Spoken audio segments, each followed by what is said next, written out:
역대상 27장 말씀 중 16절에서 34절 말씀 나눕니다. 이스라엘 지파를 관할하는 자는 이러하니라. 르우벤 사람의 지도자는 시그리의 아들 엘리에셀이요. 시므온 사람의 지도자는 마아가의 아들 스바다요. 레위 사람의 지도자는 그무엘의 아들 하사바요. 아론 자손의 지도자는 사독이요. 유다의 지도자는 다윗의 형 엘리후요. 이사갈의 지도자는 미가엘의 아들 오므리요. 스불론의 지도자는 오바다의 아들 이스마야요. 납달리의 지도자는 아스리엘의 아들 여레못이요. 에브라임 자손의 지도자는 아사시아의 아들 호세아요. 므낫세 반지파의 지도자는 브다야의 아들 요엘이요. 길르앗에 있는 므낫세 반지파의 지도자는 스가랴의 아들 잇도요. 베냐민의 지도자는 아브넬의 아들 야시엘이요. 다는 여호암의 아들 아사렐이니 이들은 이스라엘 지파의 지휘관이었더라. 이스라엘 사람의 20세 이하의 수요는 다윗이 조사하지 아니하였으니 이는 여호와께서 전에 말씀하시기를 이스라엘 사람을 하늘의 별같이 많게 하리라 하셨음이라. 스루야의 아들 요압이 조사하기를 시작하고 끝내지도 못해서 그 일로 말미암아 진노가 이스라엘에게 임한지라. 그 수요를 다윗 왕의 역대 지략에 기록하지 아니하였더라. 아디엘의 아들 아스마웻은 왕의 곡간을 맡았고 우시야의 아들 요나단은 밭과 성읍과 마을과 망대의 곡간을 맡았고 굴룹의 아들 에스리는 밭 가는 농민을 거느렸고 라마 사람 시므이는 포도원을 맡았고 스밤 사람 삽디는 포도원의 소산 포도주 곡간을 맡았고 게델 사람 바알 하나는 평야의 감람나무와 뽕나무를 맡았고 요아스는 기름 곡간을 맡았고 사론 사람 시드레는 사론에서 먹이는 솥대를 맡았고 아들레의 아들 사밧은 골짜기에 있는 솥대를 맡았고 이스마엘 사람 오빌은 낙타를 맡았고 메로노 사람 예드야는 나귀를 맡았고 하갈 사람 야시아는 양떼를 맡았으니 다윗 왕의 재산을 맡은 자들이 이러하였더라.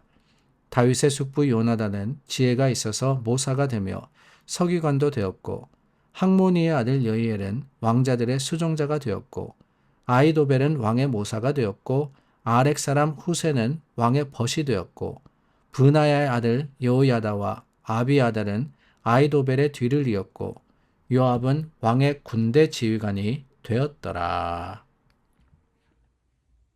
오늘 저희가 나누었던 27장은 다윗이 이 하나님의 성전, 그 성전에서 예배 드릴 자와 또한 섬길 자들을 다 질서 있게 정리한 후에 그 제비를 뽑아서 했죠. 가문마다 또한 하나님이 부르신 레위 지파의 사람들에게 여러 직책을 맡기고 이제는 나라를 다스릴 사람들을 정리하여서 질서 있게 기록한 내용입니다.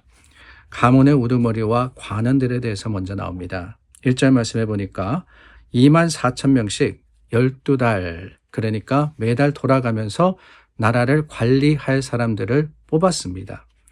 뿐만이 아니라 각 지파의 우두머리, 그러니까 12지파, 그 이스라엘의 지파마다 대표하는 사람들이 어떤 사람들이냐라는 것을 기록하고 있고요. 왕의 재산을 맡아서 감당할 사람, 그리고 다윗을 섬기는 자들에 대해서 마지막으로 기록을 하고 있습니다. 자, 27장까지 이렇게 다윗이 하나님의 일, 그리고 또한 나라를 다스리는 그 일을 감당할 사람들에 대해서 정리한 내용을 저희가 살펴보았는데 계속해서 마음에 새겨지는 한 단어, 다름이 아니라 질서입니다. 질서. 며칠 전에도 나누었죠. 질서 있게 다윗이 이 모든 일을 준비했다. 그러니까 나라와 또한 하나님께 예배드리는 이스라엘은 이 둘을 분리할 수는 없습니다.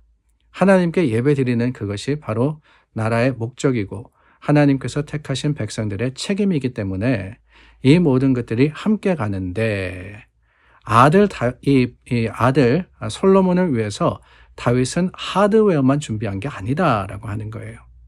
성전 지을 것만 아닙니다. 그곳을 섬기는 사람들과 또한 나라가 든든하게 사는데 필요한 모든 사람들을 다 세웠습니다. 이 질서라는 것, 그 질서는 다윗의 생각만으로 이루어진 것은 아닙니다. 우리가 계속해서 살펴보았듯이 이 모든 일의 중심에 뭐가 있었느냐?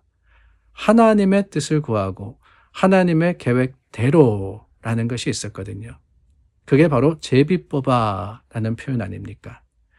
제비 뽑았다라는 것, 성경의 말씀은 우연히라는 뜻이 아닙니다. 성경은 그것은 분명히라는 의미를 가지고 있습니다. 하나님이 분명히 개입하시고 하나님의 계획과 섭리를 이루실 것을 완전히 맡기는 것, 그게 바로 제비 뽑음입니다. 제비 뽑아서 여러 일을 맡겼다라고 하는 거예요. 그 가운데 나라가 점점 더 든든하게 세워졌고 그 든든함을 통해서 다윗만이 아니라 다윗의 가문이 하나님께 영광 돌릴 수 있는 아름다운 기반이 마련되었습니다. 그런데 오늘 말씀을 읽다 보니까 재미있는 말씀이 하나 나옵니다. 23절, 24절 말씀해 보니까 이스라엘 사람의 20세 이하의 수요는 다윗이 조사하지 아니하였다라고 했죠. 사실 조사하지 않은 것은 아닙니다. 21장 말씀에 보면은 다윗이 인구 조사를 합니다.